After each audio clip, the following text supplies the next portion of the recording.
দৃঢ়চেতা কিন্তু কৌশলী Volodymyr Zelensky white হাউসে শুক্রবারের বিতণ্ডার পর মার্কিন প্রেসিডেন্ট ডোনাল্ড ট্রাম্পের কাছে ক্ষমা চাইতে অস্বীকৃতি জানিয়েছেন। তিনি বলেছেন, ওভাল অফিসে যে দ্বন্দ্ব হয়েছে তা ইউক্রেনের শান্তির জন্য ইতিবাচক কিছু বয়ে আনেনি।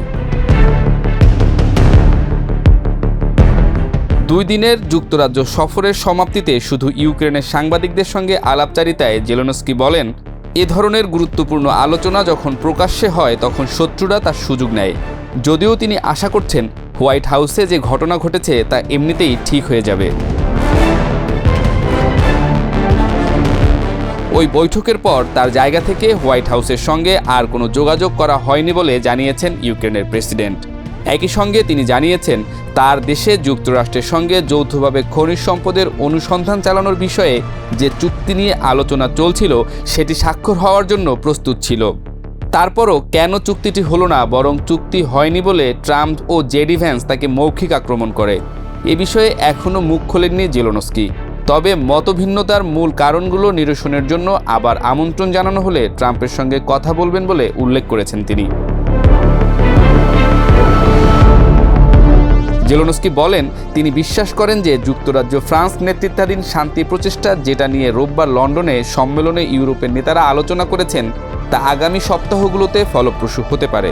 জেলেনস্কি ইঙ্গিত দিয়েছেন, তুরস্ক, লিথুয়ানিয়া ও লাটভিয়ার মতো বাল্টিক অঞ্চলের বিভিন্ন দেশ এবং ফিনল্যান্ড, নরওয়ে ও সুইডেনের মতো নর্ডিক দেশসহ অন্যান্য দেশ এই প্রক্রিয়ায় যুক্ত হতে পারে। নিজেদের অবস্থান তুলে ধরে জেলেনস্কি বলেন, ইউক্রেন শুধু তখনই যুদ্ধবিরতির প্রস্তাবে একমত হবেন যখন তাদের ব্যাপকভাবে নিরাপত্তা নিশ্চয়তা দেয়া হবে। এটাই তার দেশের মানুষ চায়। রাশিয়া দখল করা এলাকা নিজেদের সঙ্গে যুক্ত করার উপর জোর দিলেও ইউক্রেনের জন্য সবসময় এটা বিবেচিত হবে সাময়িক দখল হিসেবে। এমনকি পুরো ইউক্রেন রাশিয়া দখলে নিলে এবং তাদের তাড়ানোর মতো সামরিক শক্তি ইউক্রেনের না থাকলেও সেটাই মনে করা হবে। শুক্রবার ওভাল অফিসে ক্যামেরা বন্ধ হওয়ার পর কি ঘটেছিল সেসব বিষয়ে জানাতে অস্বীকৃতি জানিয়েছেন জেলেনস্কি।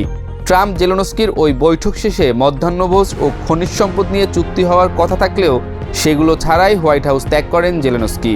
খবর বেরিয়েছে, ট্রাম্প প্রশাসনের কর্মকর্তারা জেলেনস্কিকে হোয়াইট হাউস থেকে যেতে বলেছিলেন।